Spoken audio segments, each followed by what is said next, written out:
வணக்கம் மக்களே, இந்த வீடியோவில் என்ன பார்க்க போகிறோன்னா என்பிஹெச்ஹெச், பிஹெச்ஹெச், ஏஒய் ரேஷன் கார்டுகளுக்கான முக்கியமான அறிவிப்பு. பிப்ரவரி 1 முதல் இது அமலுக்கு வரும்னு சொல்லியிருக்காங்க.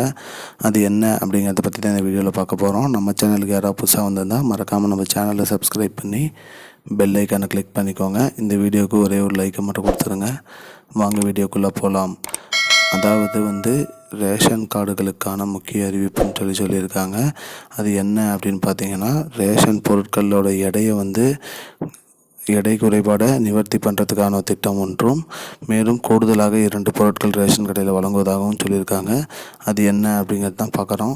ஃபஸ்ட்டு இந்த எடையை நிவர்த்தி பண்ணுறதுக்கு என்ன பண்ணுறாங்கன்னு பார்த்தீங்கன்னா, பொருட்களின் தரத்தை உயர்த்துவதற்காகவும் பொருட்களின் சுகாதாரத்தை மேம்படுத்துவதற்காகவும் அனைத்து பொருட்களும் தனித்தனியாக பேக்கெட்கள் மூலியமாக வழங்கப்படும் சொல்லியிருக்காங்க.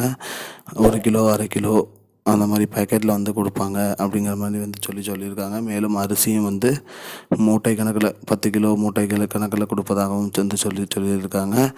மேலும் இந்த பொருட்களுக்கு இது மட்டும் இல்லாமல் கூடுதலாக 2 பொருட்கள், அதாவது தேங்காய் எண்ணெய் மற்றும் டீ தூள் அனைத்து ரேஷன் கடைகளும் வழங்குவதாக சொல்லியிருக்காங்க. இதற்கான திட்டம் மற்றும் ஒப்பந்தம்னா ஆல்ரெடி கையெழுத்தாகி அதுக்கான மிஷின் மற்றும் அதற்கான பொருட்கள் வாங்குவது குறித்தும் அனைத்துமே நடந்து கொண்டிருக்கிறது. இதுவுமே அமலுக்கு வரும் சொல்லியிருக்காங்க.